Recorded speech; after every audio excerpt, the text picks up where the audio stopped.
auspicio de Omni Hospital, Honramos la Vida, presentamos la entrevista del día. Y pues estoy con el doctor Carlos Gómez, cirujano bariátrico del Omni Hospital, y pues vamos a tratar la reganancia de peso después de la cirugía bariátrica. Mi querido doctor, ese es el pero que la gente le pone a la cirugía bariátrica, que se vuelven a engordar. Cuéntemelo usted todo. Bienvenido a Carga de Fuego 106.5. Muchas gracias por la invitación. Igual. Un gusto.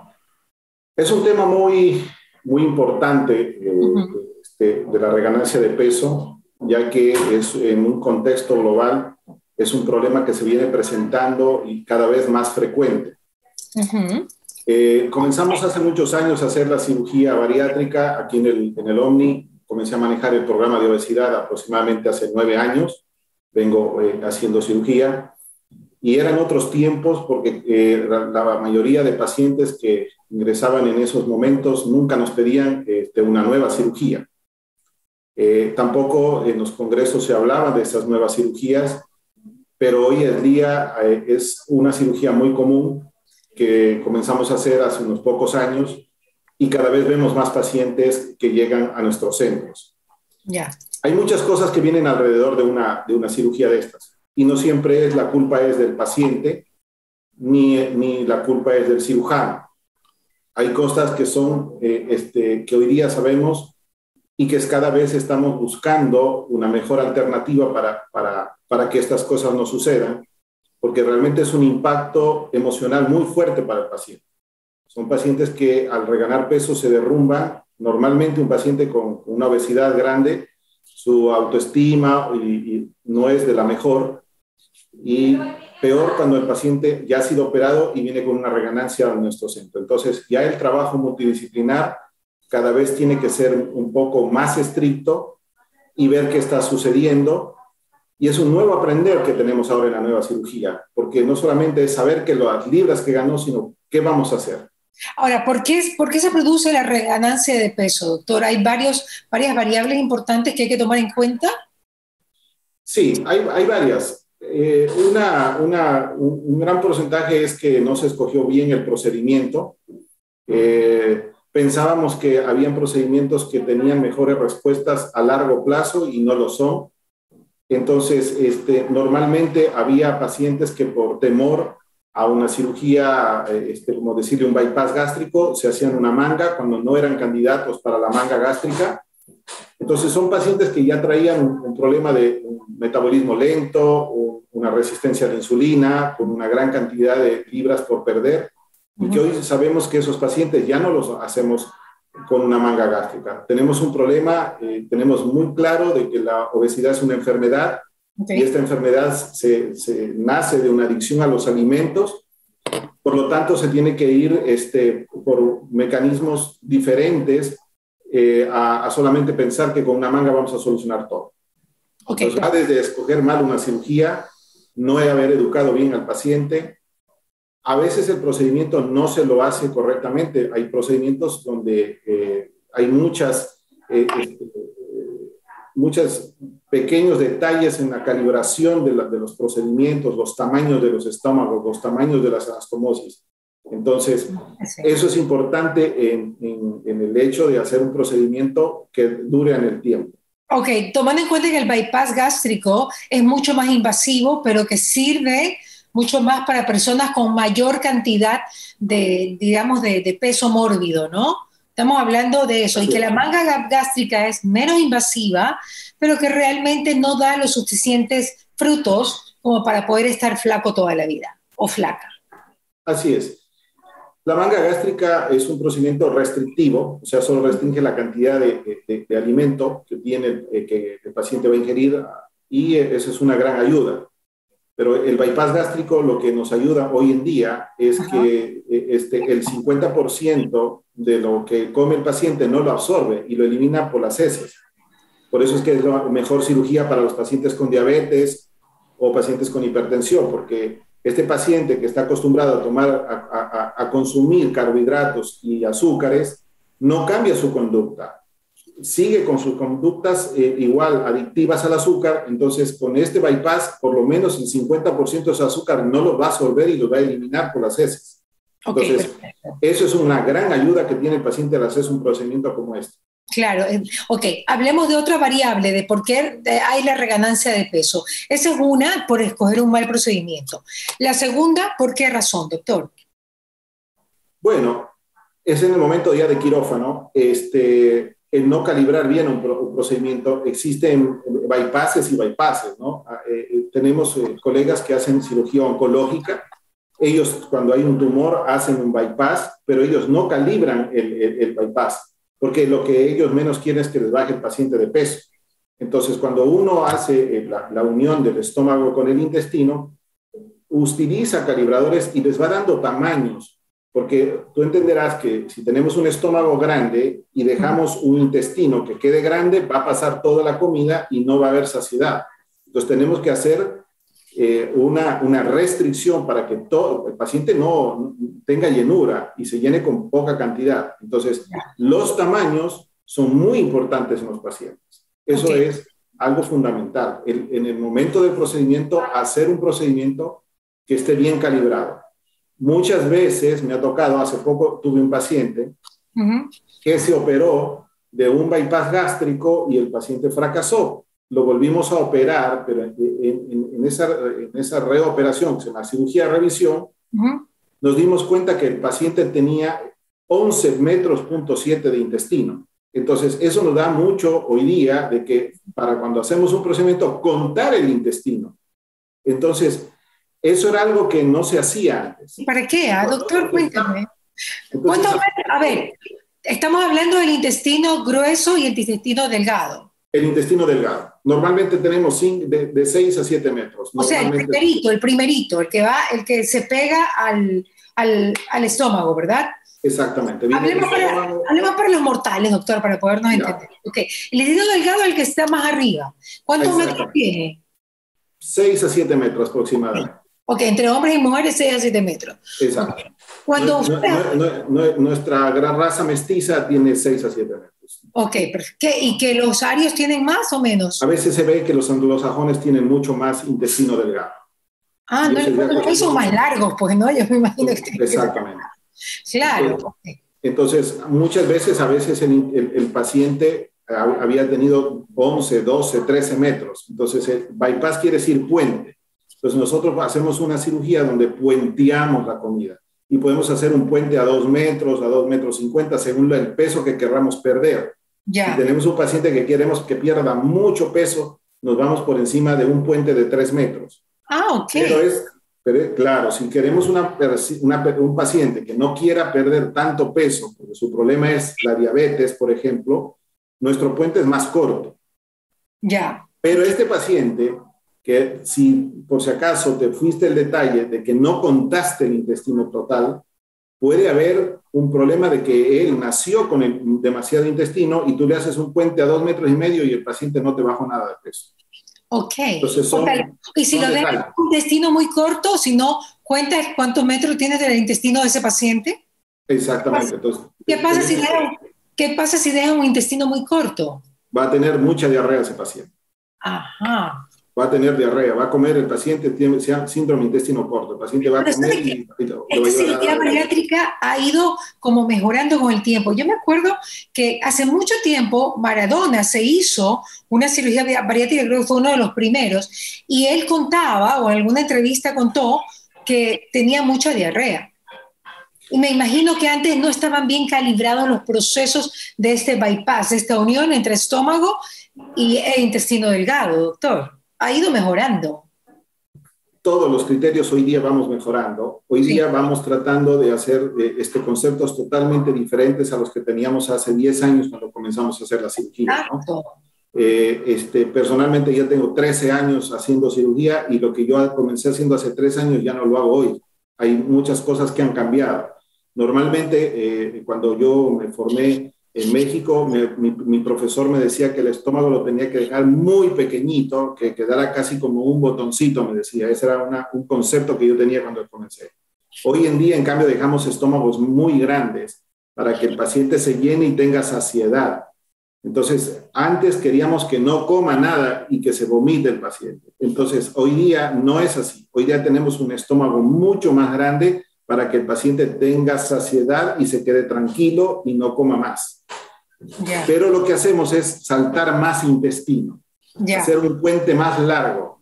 Entonces, le dejamos un estómago más grande con un puente más largo para que coma un poco más, pero absorba menos. Pero usted ya le contó a su profesor que usted está haciendo al revés, ¿y qué le dijo?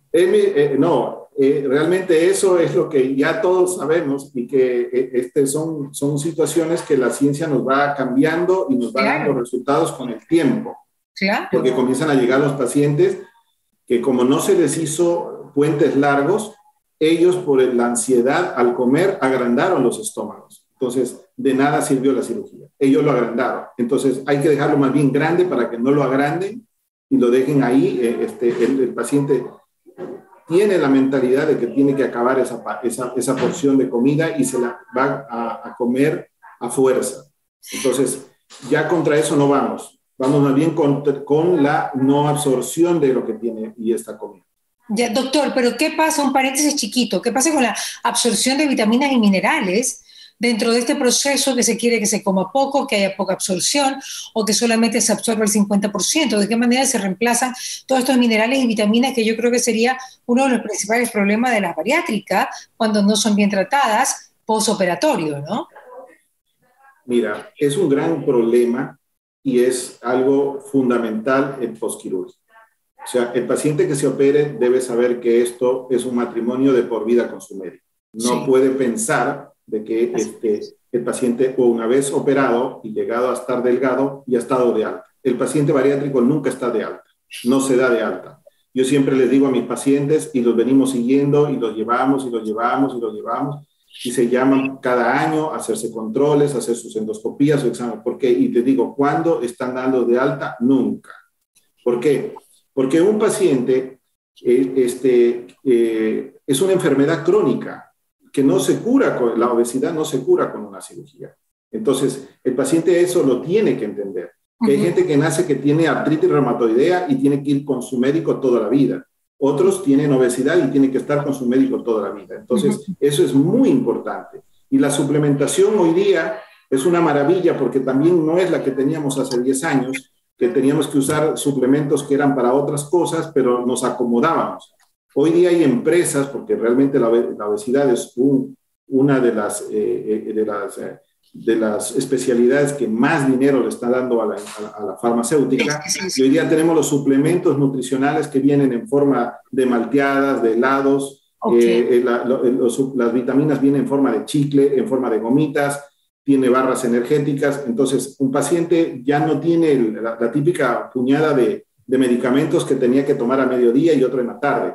Claro. El paciente se mastica un chicle y se come el chicle, porque ahí está toda la vitamina, la tienen gomitas, hay unas que vienen malteada, porque hoy día hay empresas que ya tienen eso, o sea, te venden Doritos, pero no son Doritos, son todo lo que no quería comer el paciente, espinacas, pero le dan un sabor. ¡Qué bueno! ¿Y dónde venden eso?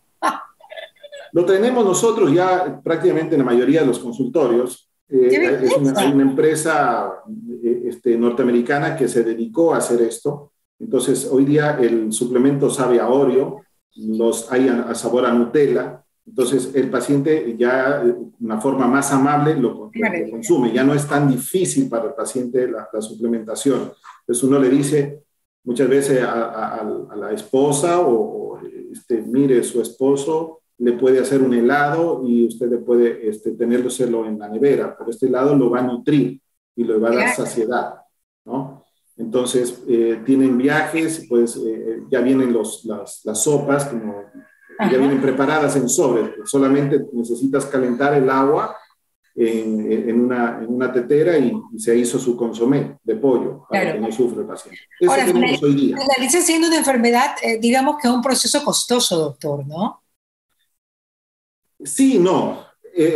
No, porque hoy día sabemos que la cirugía bariátrica, a pesar que es un procedimiento caro y su suplementación, se dice que con lo que el paciente deja de consumir fármacos, con lo que el paciente deja de comer, se paga en 2 años, 7 meses, un estudio que se hizo con una universidad nacional, aquí en el Ecuador. Entonces, a la final el paciente, ese gasto de bolsillo diario de medicamentos para el dolor de la espalda, porque le duele el talón, porque el paciente está con ácido úrico, porque le duele la cabeza. Entonces, ese gasto de bolsillo realmente es un ahorro y representa algo muy fuerte también en el futuro, porque realmente tú sabrás lo que cuesta un diabético. El 60% de los pacientes que están en los hospitales del IES del Ecuador tienen diabetes y eso le está costando una millonada hoy día al gobierno. Entonces, realmente es una enfermedad que le cuesta 26 billones de dólares a los Estados Unidos. Entonces, en presupuesto, mucho dinero. Por eso que las aseguradoras privadas no quieren hacerse cargo de este tipo de cirugías y no se quieren hacer cargo también de pacientes que vengan con problemas ya de obesidad mórbida. Realmente pues son pacientes que saben que más adelante necesitan una prótesis de cadera, una prótesis de rodilla, un cateterismo, o a su vez hay pacientes que realmente tienen, como pasó con el COVID. Hoy día nos deja una gran enseñanza, pacientes que tenían cirugía bariátrica, no hay mortalidad, no se murieron. Era una incógnita cuando comenzó esto, para nosotros fue algo muy estresante porque pensábamos en un inicio que nuestros pacientes bariátricos se iban a morir porque estaban comiendo poco. Hoy todos los reportes internacionales nos dicen lo contrario, que el paciente les mejora no solamente la diabetes o la hipertensión, sino la inmunidad. Entonces ese paciente que come poquito, nosotros pensamos que le agarraba el COVID y lo iba a matar. No hay mortalidad en pacientes bariátricos. Más bien ese paciente que no se operó, que estaba obeso, que tenía una diabetes descontrolada, fue imposible poderlo ventilar en las terapias intensivas por su obesidad, y el que se ventilaba no se podía desconectar del ventilador, se prendía hasta que fallecía. Así es, doctor. Realmente los costos son muy altos. Sí, sí. Doctor, y ya para finalizar, ¿alguna otra variable? Porque yo he sabido también de casos de que ciertos pacientes en el postoperatorio, luego de unos meses, empiezan a consumir productos muy calóricos, por ejemplo, chocolate líquido, porque tienen la adicción en la cabeza, porque usted sabe que la adicción es un tema mental. Es un tema de una adicción, de un sentirse atraído, claro, para despertar serotoninas y todo lo que queremos despertar normalmente, ¿no? Entonces, eso también es otra reganancia de peso, el hecho de poder alimentarse tan mal que quieren calorías para satisfacer el cerebro. Indudablemente, nosotros estamos muy claros de que la obesidad es una adicción a los alimentos. ¿Sí? Y que las adicciones no se curan, las podemos cambiar. Y ahí está el fundamento que siempre damos, es que se tenga que cambiar esa adicción. El paciente que recién opera está muy deprimido en el postoperatorio. Muchas veces nuestros pacientes al segundo o tercer día de operados se arrepienten y dicen, yo no me hubiera operado. Si hubiera sabido que es así, no me opero. Entonces el paciente se ve igual en la báscula, en el espejo se ve exactamente igual y con dolores y no puede comer, ve que todo el mundo come. Entonces, es muy difícil en ese momento tratar de trabajar con el paciente porque está un poco reacio, está mal genio con la familia.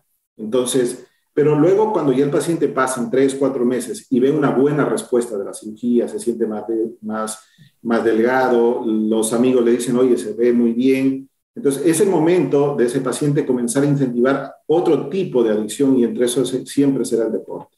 O sea, este paciente, si quieres tenerlo con el tiempo, tienes que enseñarlo a que se prenda algún deporte, caminar, nadar, andar en bicicleta, hacer bailoterapia, alguna cosa. Si el paciente mantiene esa filosofía de solamente no querer hacer deporte, es muy difícil, Mariela, porque es un paciente que va a reganar de peso en el futuro. Esto va cirugía, deporte, si no, no funciona la cosa. Muy bien, doctor. ¿Alguna otra variable ya para finalizar que a mí se me haya escapado o a usted, obviamente? Estas serían las básicas, ¿no? Son las básicas. Ahora también hay cuestiones cuando a veces no se cumplen los criterios, ¿no? Los criterios son muy claros. En cirugía bariátrica se deben operar pacientes desde los 18 años hasta los 65. Hemos visto pacientes que se operaron a los 14, 15 porque presionaron a sus padres de que querían hacerse una cirugía y pensaban que la cirugía es algo como una cirugía cosmética. Claro. Entonces, por un par de libras se operaron hace años, tenían 13, 14 años, hoy día tienen,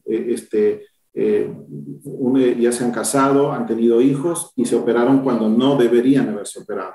Entonces, operar un paciente menor de edad, no hay una madurez mental para afrontar un procedimiento como este. Entonces, es un error operar a una paciente que no tenga la mayoría de edad, porque si los adultos fracasan, no se digan los niños. Entonces, la cirugía bariátrica no, para mi concepto, no se debe hacer en niños, en personas que no cumplan la mayoría, porque psicológicamente no está maduro. Puede estar maduro su cuerpo, sí, que ya esté grande, que mida como tenga la estatura de la mamá o del papá, pero psicológicamente, primero, no van a apreciar la cirugía, no son personas que son fáciles de manejar.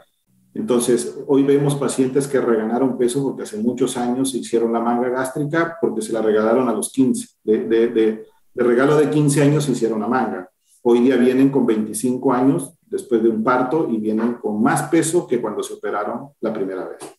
Doctor, muchísimas gracias. Un gusto haberlo conocido. El doctor Carlos Gómez realmente habla espeso, como decimos en Manaví, muy bien, cirujano bariátrico del Omni Hospital. Un abrazo, doctor. Usted puede desconectarse sin problema. La entrevista del día fue presentada gracias al auspicio de Omni Hospital. Honramos la vida.